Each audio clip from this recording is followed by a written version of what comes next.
The morning after the night before. I'm sure boxing fans will agree. Last night we were well and truly spoiled by the action that took place on both sides of the pond. Video went up last night.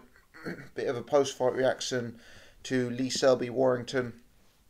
Really, really entertaining fight. Great fight that massively surpassed my expectations. Well, Adonis Stevenson versus Badou Jack was one that I expected to be a great fight, and boy, it delivered. Really, really, really excellent fight. The fight goes to a draw. Two judges scored it 114, 114. One had it to Badou Jack 115, 113. So a razor close decision and a majority draw. Stevenson retains his WBC light heavyweight world championship at 40 years old against Badou Jack. In terms of the result, I thought a draw was a fair result. I could have seen a strong argument for both guys winning the fight. I have no issue with 115, 113 either way.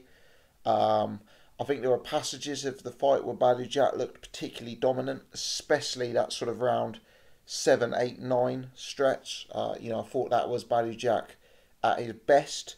And I think that potentially will sway some people's opinion on this fight. A lot of the rounds that Stevenson won were tight rounds, were cagey rounds. A lot of the rounds that Badou Jack won were quite dominant rounds, quite clear Badou Jack rounds. And I think that made give people the impression that, Badou Jack was a clear winner. But make no mistake, it was a very, very competitive fight. For me, it was a fight that could have gone either way.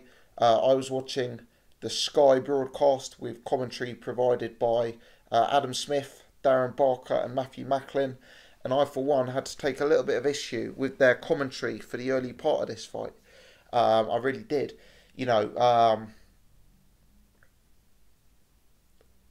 I'm listening to the commentators. 3 rounds in, they haven't scored a single round to Adonis Stevenson. I thought Adonis Stevenson was winning the early rounds. I thought Badou Jack was initially tentative. I thought he was having a good look at Adonis Stevenson.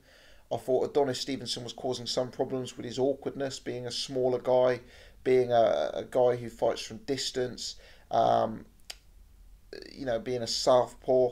And I thought Stevenson in cagey early rounds was nicking those early rounds. I did.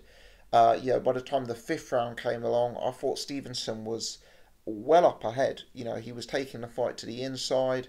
He was banking really good work to the body. He was shortening up his punches. And I thought Stevenson was on, really, really, really good form. Jack's tactic was obviously to take the fight to the second half against an older man, against a guy in his 40s, and he did that well. He allowed Stevenson to take a lead in the fight, at least on my card, certainly not on the Sky commentary team's card, and then he started to, put the pedal to the metal from round 7 onwards, really, the second half of the fight, where he kind of hoped that his fitness and his comparative youth against Adonis Stevenson would show. And rounds 7, 8 and 9 were very, very dominant Badou Jack rounds. Stevenson was wobbled on a few occasions. Stevenson looked like his gas tank had massively started to empty. And you could see a little bit of vulnerability from Adonis Stevenson in there against the rampaging Badou Jack. Stevenson didn't look like he wanted to be in there at times. He looked like he was struggling with the pace, and the momentum at that point in the fight was all with Badou Jack. It looked like the fight was only going one way. Into round 10, Adonis Stevenson finds a body shot that really changes the course of that round and the round following on from it. Adonis Stevenson kind of shows you that a wounded animal is a dangerous animal, and he was able to find that power punch. We know Adonis Stevenson carries a hell of a lot of power, and even though all the momentum was against him, even though he'd lost the last 3 or 4 rounds, he was able to find a punch that at that point changed the course of the round and potentially changed the result of the fight. Badou Jack in a round he was up in the 10th, found himself hurt, and found, Adonis Stevenson was able to get that second wind. Adonis Stevenson, obviously just a natural born fighter, tired, hurt, the fight going against him, but he found that punch to the body, that caught Badou Jack, and obviously that gave him that sort of drive and that sort of determination to keep punching and to try and get Badou Jack out of there. The 11th round one of the best rounds of boxing you're likely to see. Adonis Stevenson comes out hard, looking to close the show against Badou Jack, who ended round 10 hurt. Adonis Stevenson has a great first half of the round, lands a hell of a lot of punches on Badou Jack. Maybe throws one too many punches, maybe punches himself out ever so slightly. And the 11th round ends with Badou Jack closing the fight, closing the round well. Capitalising on Adonis Stevenson, maybe throwing too much lever in the first half of the round. The 12th round, all-out war. Shout out to my old mate Ian John Lewis, who catches a big hook to the face from Badou Jack, takes it well. As that 12th round continues, Badou Jack asserts dominance towards the end of the fight. Is landing big punches with a second or two left to go. The bell rings, Badou Jack celebrates, and Adonis Stevenson, looks like he's spent after 12. Looks like he's spent.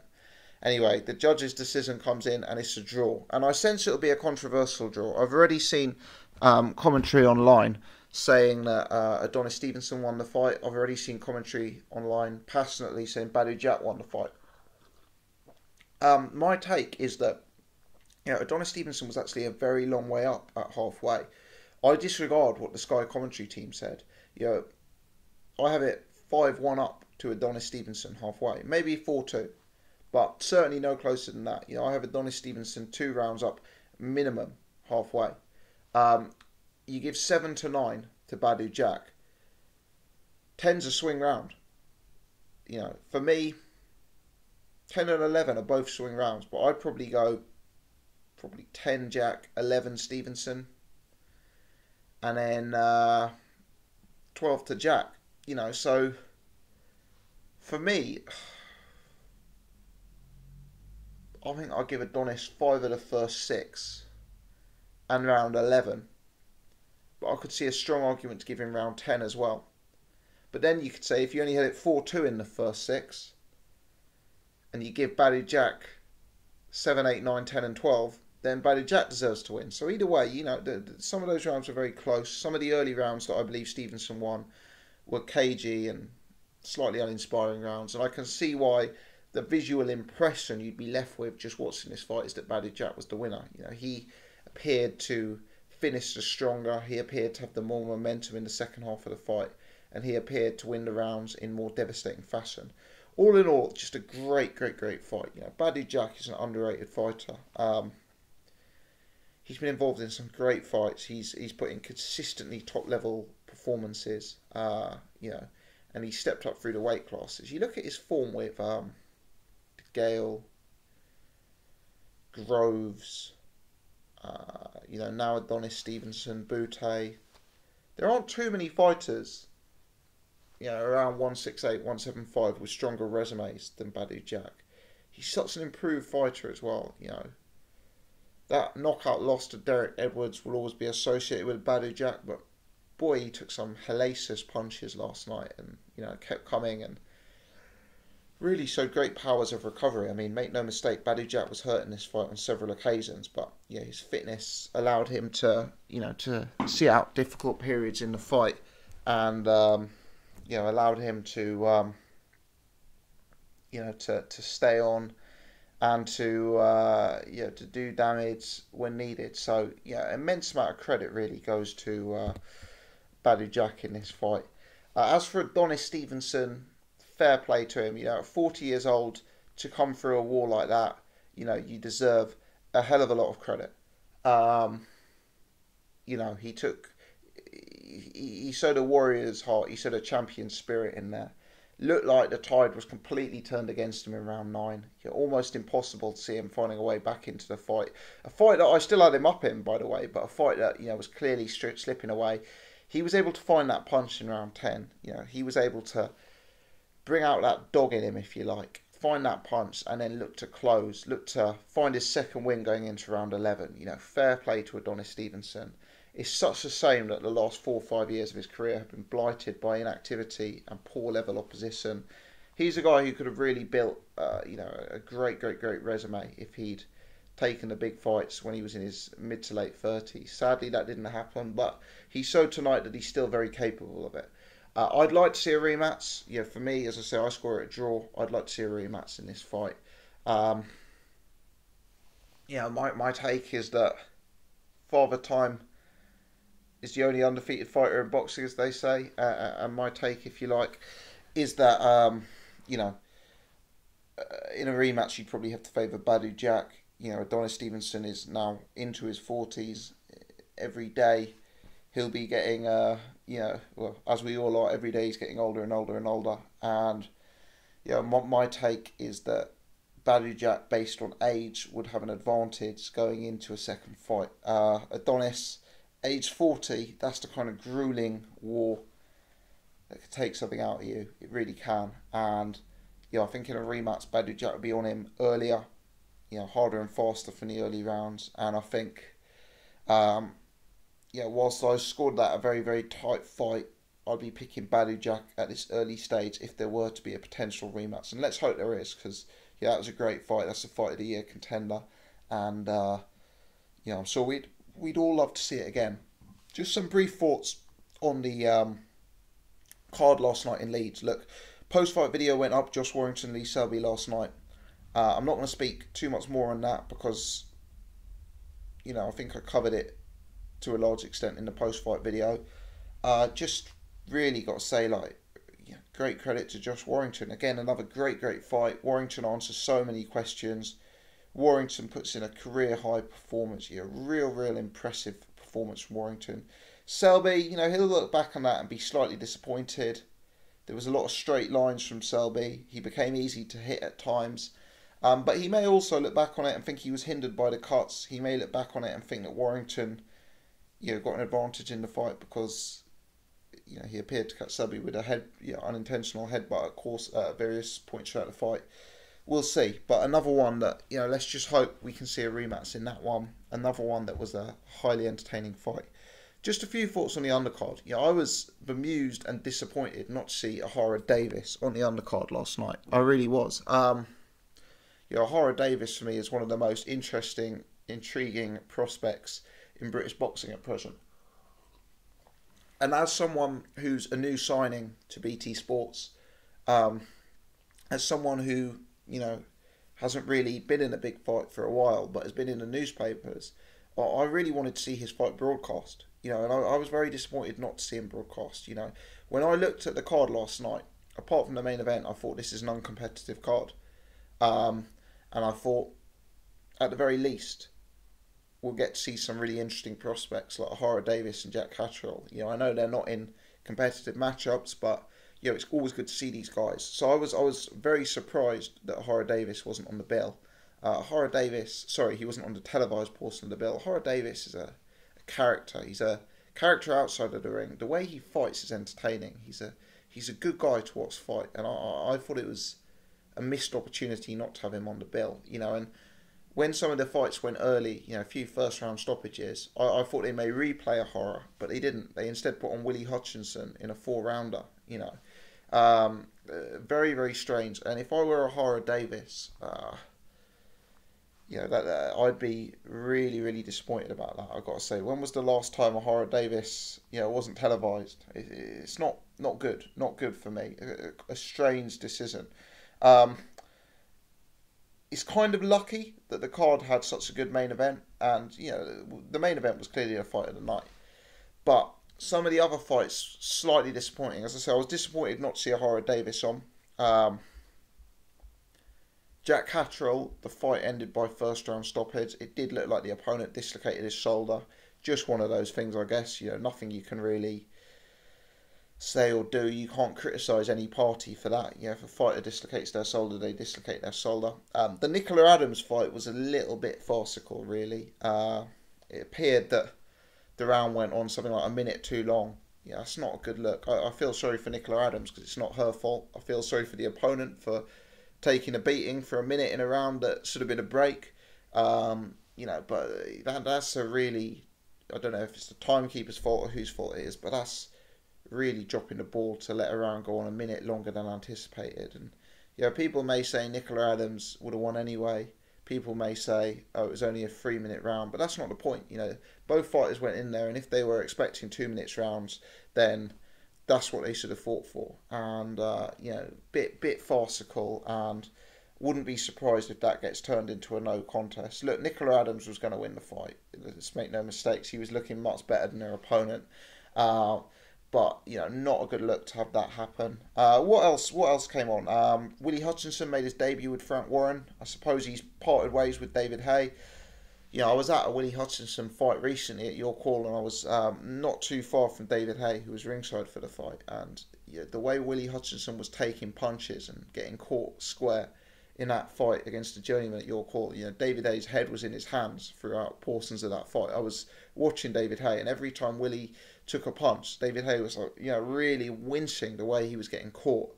The guy's very young, the guy's very raw, he's in good hands with the Ingalls, but for me, he's a guy you need to be taking slowly. Interesting that Frank Warren signed him up. Appreciate he's got something of an amateur pedigree. For me, looking at him, he just needs to slow things down a bit more. Yeah, and he's a very overeager, very raw, you know, very keen to impress. Just slow things down a bit more. That will stand him in good stead a little bit. Tyson Fury returned to the cameras last night. He swore during his live interview with BT Sports. I'm not sure how well that will go down. How well that will go down with a new corporate TV company. You know, it is a risk to them though. The biggest fighters on their channel are Tyson Fury and Billy Joe Saunders, both of whom have a bit of a track record of making statements that various media outlets, corporate media outlets, may want to distance themselves from. And you know, Tyson Fury swearing into a microphone at 8 o'clock in the evening on BT Sports may be something that will you know, have a few television executives with their hands in their head. But it was all good fun. You know, people who watch Tyson Fury and enjoy that kind of thing would have found it entertaining. I know I did. You know, Fury looking in a lot better shape, obviously, and expecting an announcement on his comeback fight imminently. Look, he's fighting in a couple of weeks. We still don't know an opponent. That tells you it's not going to be a world beater. Rumours still seem to be that it's going to be Safiri, who we talked about some time ago on the channel. Yeah, what else can I say about the belt? They ran that Tyson Fury advertisement too much for my liking. Like, look, I know Tyson Fury coming back is massive for the sport, massive for the channel. That advertisement was on just so regularly that it was, you know, you couldn't believe you were watching it again. Must have been the 10th time in the night you were watching it. You know, that was frustrating me a little bit. But, you know, even me as a huge Tyson Fury fan felt, okay, the point's been made now, he's coming back. We don't need to see that advert again. Why don't we announce an opponent first? But good to see Tyson back. Good to see him looking in good shape. Good to see him happy. And, you know, obviously looking forward to, you know, to his comeback fight and the associated story. The fight at the start, was it Tetley versus Cartwright? That was a decent 50-50 scrap.